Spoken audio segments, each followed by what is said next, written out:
नमस्कार, मेरा नाम रमनदीप कौर है। मैं science club constitution of science की मेंबर हूँ। हमारा एक छोटा सा प्रयास है कि विद्यार्थियों को हमारे जो भारत के विज्ञानी हैं उनके बारे में उन्हें थोड़ी जानकारी दी जाए। हम देखते हैं कि इंटरनेट पर या और जगहों पर आइंस्टाइन और विदेशी साइंटिस्ट के बारे में बताया जाता है।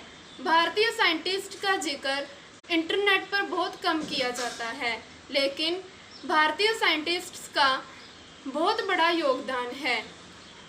मैं आज भारतीय साइंटिस्ट जगदीश चंद्र बोस, जिन्हें कि जेसी बोस भी कहा जाता है, उनके बारे में कुछ बातें शेयर करना चाहूँगी। जगदीश चंद्र बोस पहले व्यक्ति थे जिन्होंने यह बताया था कि पेड़ पौधों में भी भावनाएं होती हैं। जगदीश चंद्र बोस भारत के पहले वैज्ञानिक थे जिन्हें जीव विज्ञान, भौतिकी, वनस्पति विज्ञान तथा पुरातत्व का पूरा ज्ञान था। वह पहले वैज्ञानिक थे जिन्होंने रेडियो और सूक्ष्म तरंगों की प्रकाशिकी पर कार्य किया।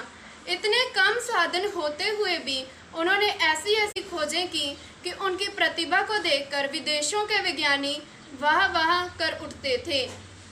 वह भारत के पहले वैज्ञानिक थे जिन्होंने एक अमेरिकन पेटेंट प्राप्त किया। उन्हें रेडियो विज्ञान का पिता माना जाता है। वह विज्ञान कथाएं भी लिखते थे और उन्हें बंगाली विज्ञान तथा साहित्य का पिता भी माना जाता है। उन्होंने अपने काम के लिए कभी नोबेल नहीं जीता, बल्कि उनके स्थान पर 1909 में सर मार्कोनी को नोबेल पुरस्कार दे दिया गया। कुछ स्वास्थ्य कारणों के कारण जगदीश को लंदन में अपनी चिकित्सा की पढ़ाई छोड़नी पड़ी। वह वापस कलकत्ता आ गए।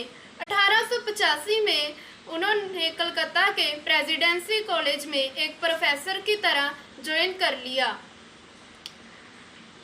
ब्रिटिश राज में भारतीय शिक्षकों और अंग्रेजी शिक्षकों के वेतन में काफ़ी फर्क होता था।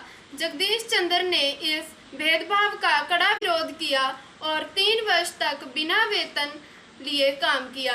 जगदीश की प्रतिभा और वैज्ञानिक योगदान को देखते हुए ब्रिटिश राज ने समान वेतन देने का फैसला किया। उन्होंने कई यंत्र भी तैयार किए। उनका पहला यंत्र था अनुलेखन यंत्र और अन्य यंत्र था मैग्नेटिक कैस्कोग्राफ। 23 नवंबर 1937 को हृदय गति रुक जाने के कारण इस महान वैज्ञानिक की मृत्यु हो गई। मुझे आशा है कि आप सबको मेरी बातें अच्छी लगी होंगी। धन्यवाद।